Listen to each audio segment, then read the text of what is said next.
Assalamualaikum warahmatullahi wabarakatuh. Alhamdulillahirabbil alamin wassalatu wassalamu ala asyrafil anbiya'i wal mursalin wa ala alihi wa ashabihi ajmain. Yang terhormat Bapak Dr. Sultan Emir Shah Hidayat sebagai tuan rumah, kemudian Bapak Profesor Dr. Beni Rianto dari BPHN, Bapak Profesor Dr. M. Nur Yasin, Ketua Posdesi, kemudian Bapak Ibu Dr. Rofi Astiawati, Bapak Dr. Jauhari, dan Bapak Ikhwan Basri, kemudian Bapak Sutrisno, dan seluruhnya yang tidak dapat saya sebutkan, bahkan seluruh peserta di webinar ini yang berpartisipasi, yang saya lihat kurang lebih ada 293, dan saya akan menyampaikan hal-hal yang sudah ada di chat ini, tapi tidak seluruhnya karena waktunya yang sangat singkat sekali. Baik, kita masuk ke yang pertama. Next. Ya, next. Bahwasanya penyelesaian sengketa ekonomi syariah, next. Penyelesaian sengketa ekonomi syariah itu kan ada dua. Mohon next.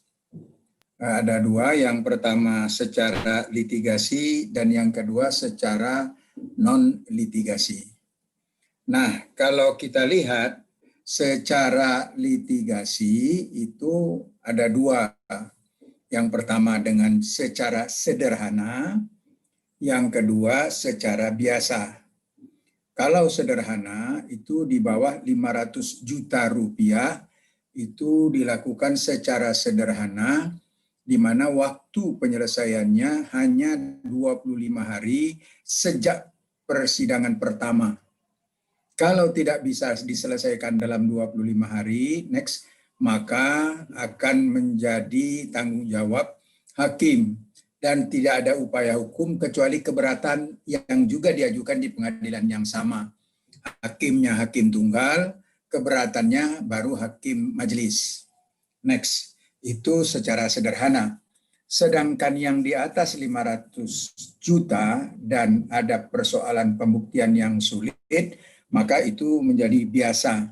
Kalau biasa ini ada rekonvensi, ada eksepsi, segala macam. Tapi kalau sederhana itu tidak ada. Nah, oleh sebab itu, secara biasa ini ada upaya hukum, banding, kasasi, dan PK. Kemudian berikutnya acara secara non-litigasi. Nah, secara non-litigasi inilah mungkin bisa berperan Badan Arbitrase Syariah. Badan Arbitrase Syariah, lembaga sejenisnya mungkin BPSK, ya, dan seterusnya, mediator, ya, non-litigasi. Di situ bisa diambil dari secara non-litigasi. Jadi penyelesaian sengketa ekonomi syariah itu dapat dilakukan dengan dua hal. Yang pertama secara litigasi, yang kedua secara non-litigasi. Mana pilihan itu terserah kepada para pihak.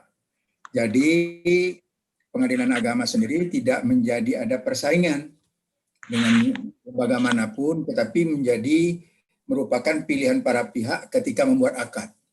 Kalau akad itu sudah dibuat berdasarkan klausula Basarnas, maka sesuai dengan Undang-Undang Nomor 31 tahun 1999, pasal 3, Pengadilan Agama menyatakan tidak berwenang mengadili.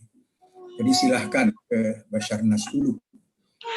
Kemudian skema penyelesaian sengketa itu secara litigasi maupun secara non-litigasi sudah saya sampaikan. Next, saya lompatin saja. Aturan yang secara litigasi yang kita pedomani itu adalah antara lain, tadi juga sudah dipersoalkan, umpamanya Undang-Undang Nomor 30 tahun 99 tentang arbitrase dan alternatif penyelesaian sengketa, ADR, tadi Undang-Undang Nomor 21 tahun 2008 tentang perbankan syariah, Undang-Undang Nomor 48 tahun 2009 tentang kekuasaan kehakiman, kemudian ada Peraturan Bank Indonesia, Peraturan PROJK, terutama tadi yang sudah disampaikan PROJK Nomor 1 tahun 2014 tentang lembaga alternatif penyelesaian sengketa di sektor jasa keuangan. Dan ini adalah beberapa hal yang perlu mendapat perhatian. Next. Kemudian perlu juga saya sampaikan bahwa mediasi itu ada dua hal. Yang pertama ada mediasi dalam proses litigasi. Sebab kalau perkara itu sudah masuk ke pengadilan agama, maka hakim pengadilan agama wajib melakukan mediasi. Nah, dalam menentukan mediasi itu boleh mediasinya hakim, boleh mediasinya non-hakim. Tapi kalau mediasinya non-hakim, syaratnya harus bersertifikasi yang mendapat mendapat ketentuan atau mendapat legitimasi dari Mahkamah Agung sebagai penyelenggara, dan penyelenggaranya mungkin APSI dan sebagainya. Kemudian ada mediasi yang di luar pengadilan agama, di luar litigasi. Nah, itu mungkin saja mediasi perbankan, kemudian mediasi mungkin ada mediasi swasta, silakan itu dapat dibenarkan. Next. Nah, itu persoalan mediasi. Jadi pengadilan agama dalam hal ini sangat menyenangkan sekali kalau penyelesaian sengketa ekonomi syariah ini dapat diselesaikan lewat mediasi. Ada pengadilan agama di Lampung, saya katakan di Lampung, dalam pelaporannya ada 15 perkara ekonomi syariah masuk ke pengadilan agama, tetapi tidak sampai kepada putusan, Pak. Artinya pada saat mediasi selesai. Bagaimana, Pak? Wah, saya bilang bagus itu. Berarti hakimnya hebat-hebat. Artinya bisa menyelesaikan sengketa tanpa putusan. Win-win solution. Jadi ini harus dapat penghargaan. Kalau demikian hakimnya betul-betul hakim yang pandai membuat orang sehingga dapat mentaati ketentuan-ketentuan yang ada. Ya, sehingga dikenal dua macam proses mediasi. Yang pertama mediasi non-litigasi di luar pengadilan, termasuk mediasi perbankan. Kedua mediasi dalam acara pengadilan. Baik, next. Kemudian, next, saya memang agak lompat-lompat karena waktu ya. Next. Kemudian ada hal yang perlu pendapat perhatian bagi kita. Ini nanti bisa dibaca. Nah, ada next lagi. Ada yang mendapat perhatian. Bagaimana next kalau mediasi itu sudah terjadi di luar pengadilan? Dilakukan oleh mediator yang bersertifikasi. Next, sudah jadi. Tapi para pihak menginginkan akta perdamaian dalam bentuk akta vandading. Next. Nah, next lagi. Next ya, next. Ya, next lagi. Ini saya ini. PA bisa membuat penetapan, ya tadi kembali ke dasar PA bisa membuat penetapan tentang akta perdamaian dengan irah-irah demi keadilan berdasarkan ketuhanan yang Maha Esa. Jadi akta perdamaian yang dibuat di luar pengadilan lewat mediator itu dibawa ke pengadilan dengan mengajukan permohonan untuk mengeluarkan penetapan akta vandading. Nah, kalau sudah akta vandading dengan irah-irah demi keadilan berdasarkan ketuhanan Maha Esa, apabila ada pihak-pihak yang tidak mau melaksanakan perdamaian itu, dapat dieksekusi oleh pengadilan. Tapi kalau dibuat oleh mediator dan terjadi perdamaian di luar tidak mendapat irah-irah demi keadilan di dalam pengadilan, maka pengadilan agama tidak dapat melaksanakan andai kata para pihak itu ada yang membangkang dengan akta perdamaian yang mereka buat. Next. Saya tidak akan menceritakan tentang kasus-kasus persyaratan ini, saya kira sudah ada. Next, saya ingin menyampaikan hal-hal yang sangat penting sekali. Next, sampai kepada slide yang ada gambarnya Majelis Ulama. Next. Next lagi. Ya. Next lagi. Ya, lagi. Nah, lagi. Nah, ini arbitrase, jadi sebagaimana sudah secara kita jelaskan, dan ini mungkin nanti akan disampaikan oleh yang berkompeten. Next. Kemudian next. Nah, Ini saya ingin memberikan penjelasan di sini bahwa ada kasus yang masuk ke pengadilan agama, saya batalkan pada tingkat kasasi karena membuat adendum perubahan klausula Basarnas ketika dia berada dalam perkara. Ketika perkara itu sedang berlangsung, saya bilang nggak bisa. Jadi kalau mau membuat adendum itu sebelum perkaranya masuk. Saya bilang kan gitu ya. Dan apa katanya? Ini kebetulan di daerah agak jauh, Singkawang kalau tidak salah, Pak. Pak, tapi di sini tidak ada Basarnas, Pak. Kalau kami harus ke Jakarta, berapa biaya yang sudah dikeluarkan? Nah, ini harus menjadi bahan pertimbangan Basarnas. Memang Basarnas itu harus berada di tiap-tiap minimal paling tidak di ibu kota provinsi. Kalau ada memang orangnya tiap kabupaten. Kalau memang berkembang nanti ekonomi syariah ini per kabupaten, maka kabupaten-kabupaten yang potensial ekonomi syariahnya ya bisa saja dibentuk Basarnas di sana. Nah, ini keluhan ya. Pak, kami bagaimana? Saya bilang tapi tidak bisa karena klausulanya begitu. Lalu kalau mau buat sebelum perkaranya masuk adendumnya. Nah, jadi kalau adendumnya sudah dibuat, silakan, saya bilang gitu. Baik, next. Nah ini next ya. Nah, di fakta de Comprometindo ini saya tidak akan jelaskan ini, tetapi saya ingin menjelaskan sekarang ini ada terjadi perbedaan dalam penerapan hukumnya. Bagaimana perbedaannya? Ketika pihak sohibul mal, bank, ya, melakukan parate eksekusi, kan berdasarkan undang-undang undang-undang tentang hak tanggungan, undang-undang nomor 14 tahun 1996 pasal 6 itu kan sohibul mal punya kewenangan untuk melakukan parate eksekusi. Nah, ketika pihak sohibul mal melakukan parate eksekusi sesuai dengan kewenangan sebagaimana yang disebutkan itu tentang hak tanggungan, maka timbul perlawanan.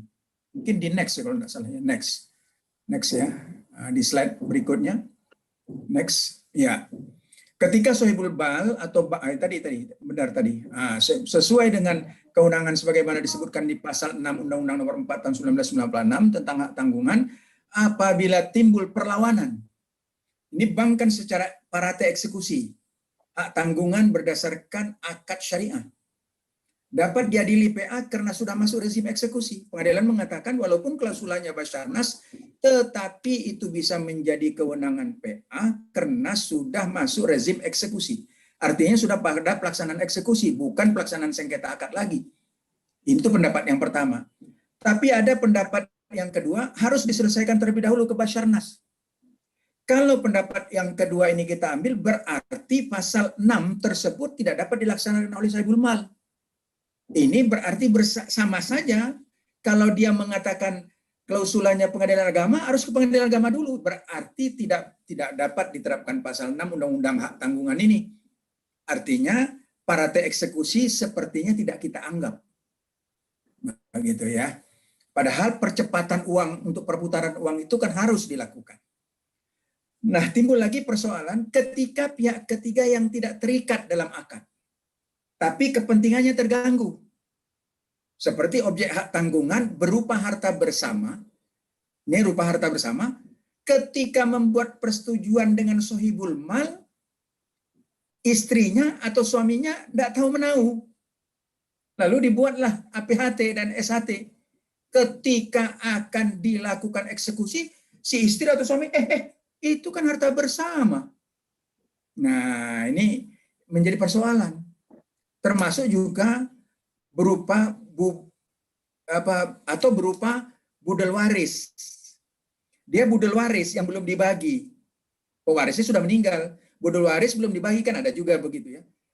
Nah, tanpa izin seluruh ahli waris. Nah, ini makanya bagi sahibul mal harus berhati-hati terhadap yang seperti ini.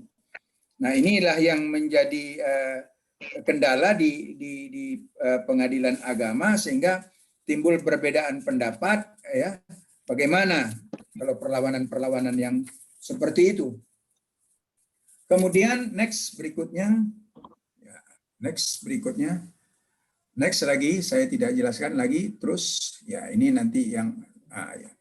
Kemudian, nih.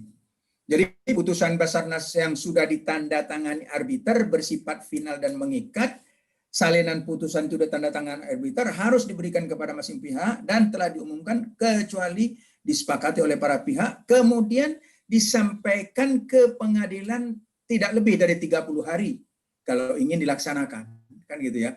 Kalau tidak, maka pengadilan tidak dapat melaksanakan mengeksekusi putusan karena eksekusi itu kan dilakukan oleh pengadilan. Kemudian next saya kira, nah apakah putusan arbitrase bisa dibatalkan? Bisa dibatalkan putusan arbitrase. Next oleh pengadilan, tapi harus memenuhi 3 ini. Ada palsu, mungkin surat dokumen yang diajukan dalam pemeriksaan setelah putusan dijatuhkan diakui palsu dan dinyatakan palsu. Siapa yang menyatakan palsu? Tentu pengadilan negeri. Tidak bisa para pihak nyatakan palsu. Oh itu palsu Pak, kalau itu bisa saja kan. Tetapi pengadilan negeri menyatakan putusan dokumen ini palsu. Berdasarkan itu bisa. Atau ada novum. Setelah putusan diambil, ditemukan dokumen yang bersifat menentukan yang disembunyikan oleh pihak lawan. Muncul dia, sudah diputus arbitrase. Novum ini sangat menentukan. Kemudian yang berikutnya itu adalah pengakuan. Putusan diambil dari tipu muslihat. Tapi pada prakteknya, ketiga-tiga ini sukar. Oleh sebab itu, pengadilan biasanya kalau dari putus arbitrase tidak akan dibatalkan. Tapi kalau dibatalkan, ada upaya bagi pihak yang dibatalkan terlawannya mengajukan kasasi, tidak banding. Tapi bagi pihak pemohon pembatalan, kalau ditolak, tak boleh upaya hukum apapun lagi. Nah, gitu ya. Nah, ini untuk memperkuat putusan daripada lembaga Basarnas itu. Next. Ya, saya kira yang lain-lainnya saya kira sudah saya sampaikan karena waktu yang banyak yang perlu kita apakan. Jadi saya bisa menyimpulkan bahwa pengadilan agama sepanjang klausulanya Badan Arbitrase Syariah, maka pengadilan agama menyatakan dirinya tidak berwenang. Jadi putusannya di NO. Kalau diajukan ke pengadilan agama, harus di pengadilan negeri dulu, ke Basarnas dulu. Tapi tadi seperti yang saya kesimpulan, ada persoalan-persoalan yang timbul ketika parate eksekusi. Saya kira demikian saja yang dapat saya sampaikan. Ya, terima kasih Burung Irian, Burung Cendrawasih, cukup sekian dan terima kasih. Ada kabar dari Mekah, banyak orang naik haji. Kalau ada kata yang salah, jangan disimpan dalam hati. Wassalamualaikum warahmatullahi wabarakatuh.